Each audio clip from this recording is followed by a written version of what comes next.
अगर आपको डॉक्यूमेंटेशन बनानी है बाय यूजिंग लेटेक्स तो आपको लेटेक्स इंस्टॉल करने की ज़रूरत नहीं है। ये काम आप बड़े आसानी से ओवरलिप के साथ भी कर सकते हैं।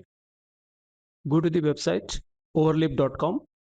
अगर आपका लॉगिन ऑलरेडी है तो आप लॉगिन कर सकते हैं by your email ID and with your credential, otherwise you can go with sign up.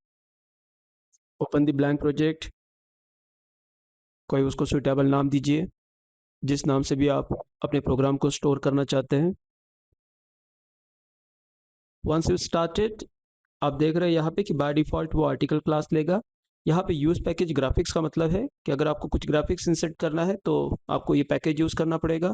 फिर आप देखेंगे बाय डिफ़ॉल्ट टाइटल, ऑथर और डेट की इंफॉर्मेशन आ रही है। अगर आप मेक टाइटल ये कमांड यूज़ कर रहे हैं तो उसके लिए आपको टाइटल, ऑथर और डेट ये तीनों चीज़ें इंफॉर्मेशन देने ज़रूरत है। टाइटल कंपलसरी है, ऑथर की इंफॉर्मेशन एंड डेट की इंफॉर्मेशन इज़ ऑप्शनल। जो भी इंफॉर्मेशन आप लिखेंगे वो हमेशा बिगिन डॉक्यूमेंट और एंड डॉक्यूमेंट के अंदर ही लिखेंगे।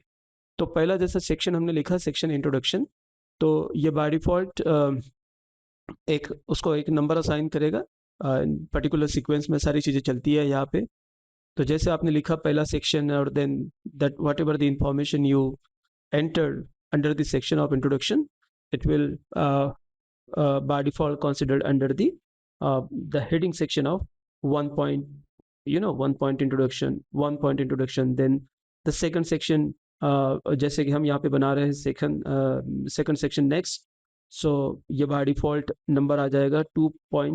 Then next, the heading of that particular section is next.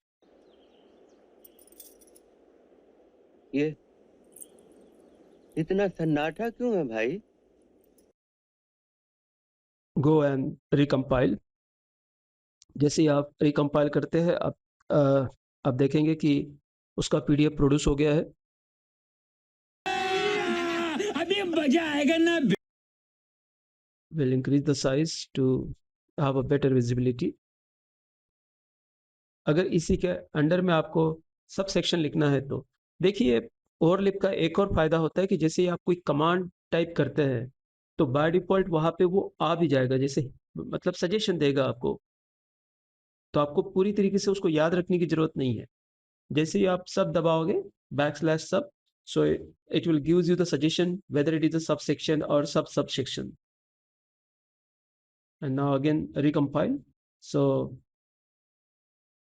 see the another section we have created here।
So now just recompile again, and now you can see that all the section and subsections are created।